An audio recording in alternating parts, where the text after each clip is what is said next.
बिहार में होने वाले इस साल विधानसभा चुनाव से पहले परिवारवाद की जगह अब दामादवाद का जिक्र ज्यादा हो रहा है। बिहार में कई बड़े बड़े नेताओं और मंत्रियों के बेटे बेटियां राजनीति में हैं और उनमें से कई मंत्री, विधायक और सांसद हैं।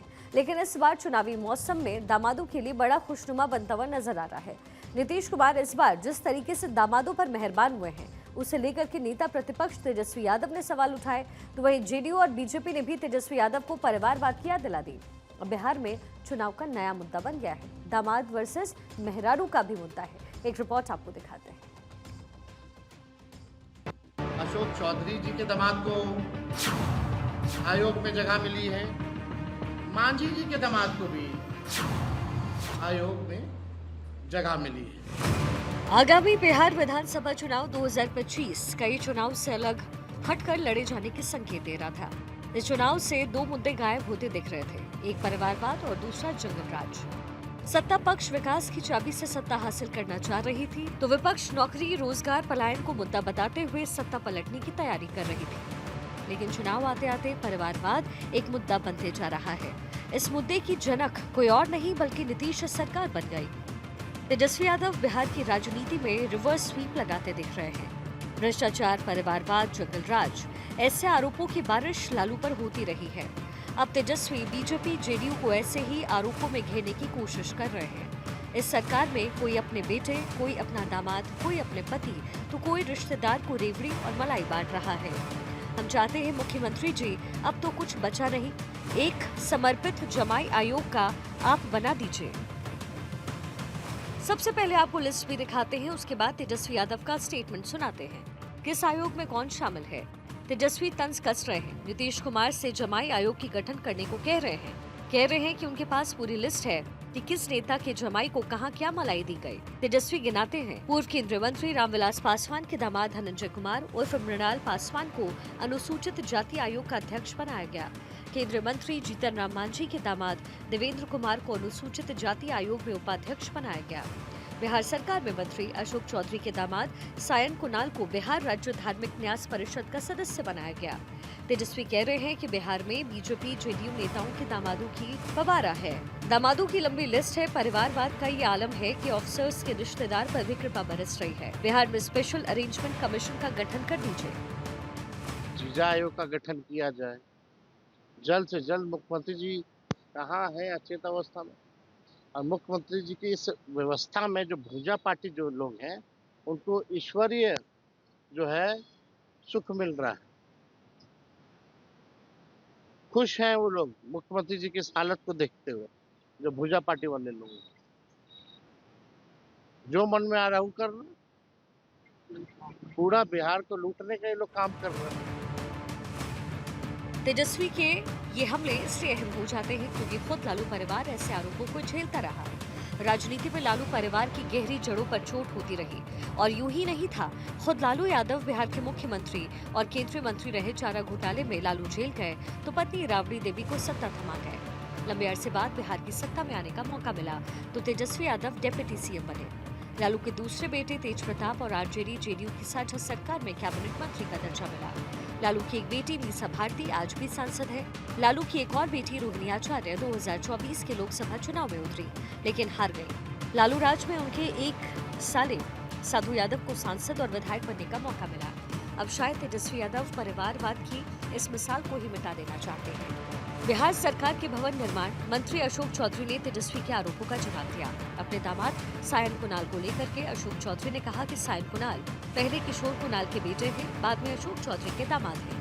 जहां तक रामविलास पासवान के दामाद का सवाल है तो मृणाल पासवान लंबे समय से राजनीति कर रहे हैं। और अगर बात जीतन राम मांझी की जाए, जिनके दामाद को आयोग में उपाध्यक्ष का पद दिया गया, तो जीतन राम मांझी तेजस्वी यादव के पिता के ही नक्शे कदम पर चल रहे हैं। तेजस्वी यादव को जानकारी तो कुछ है नहीं। सायन कुणाल आरएसएस कोटा से आए हैं।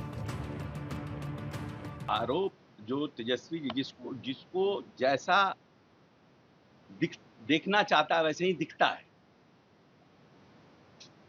आरजेडी और आरजेडी के लोगों को तो ऐसा ही दिखता है, क्योंकि लालू प्रसाद यादव, फिर राबड़ी देवी, फिर तेजस्वी यादव, फिर तेज प्रताप यादव, मीसा भारती, रोहिणी आचार्य, अब पता नहीं और के कौन कौन आएंगे भविष्य में। और ये जिन लोगों पर आरोप लगा रहे हैं, मृणाल जी के ऊपर आरोप लगा रहे हैं, रामविलास पासवान के दामाद, तो कितने लंबे समय से राजनीति कर रहे हैं, कब से चुनाव लड़ रहे हैं? जब तेजस्वी जी हाफ पैंट पहन के क्रिकेट खेलते थे तब से मृणाल जी एक्टिव है। अरे आपका भाग्य साथ दिया, आप लालू प्रसाद यादव के बेटे हैं, आप उप मुख्यमंत्री बन गए। बिहार की चुनावी लड़ाई अब दामाद वर्सेस मेहरारू पर आ गई है। तेजस्वी यादव ने दामाद पर हमला बोलते हुए बीजेपी और जेडीयू पर हमला बोला तो डिप्टी सीएम विजय सिन्हा ने भी पलटवार करते हुए लालू यादव को ससुराल का मतलब बता दिया। 15 साल का शासन, वो कुशासन, और 20 साल का सुशासन, इसके तुलनात्मक विश्लेषण में आप देखें कि नीतीश कुमार जी का चेहरा साफ है, पारदर्शी है, परिवारवाद वंशवाद से मुक्त है। लेकिन लालू यादव और इनके जंगलराज के यूनिवर्सिटी के युवराज सभी उसी मानसिकता से ग्रसित हैं। वहीं इस चुनाव माहौल में आरोप प्रत्यारोप जब खुद नीतीश कुमार पर लग रहे हो तो जेडीयू भी कहां पीछे रहने वाली है। जेडीयू ने सीधे तेजस्वी यादव पर ही हमला बोलते हुए कह दिया, उम्मीद है आप नहीं भूलेंगे आपके ही घर में मेहरारू आयोग की शुरुआत हुई थी।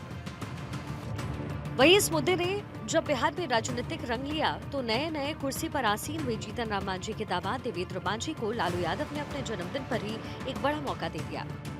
बाबा साहेब की तस्वीर को अपने पैर के सामने रखवाकर जिस तरीके से लालू यादव ने अपना बर्थडे गिफ्ट रिसीव किया, उसको लेकर देवेंद्र मांझी ने आयोग से लालू यादव को एक नोटिस भी रिसीव करवा दिया और ये भी कहा कि अगर लालू यादव नोटिस का जवाब नहीं देते हैं तो एफआईआर भी होगी।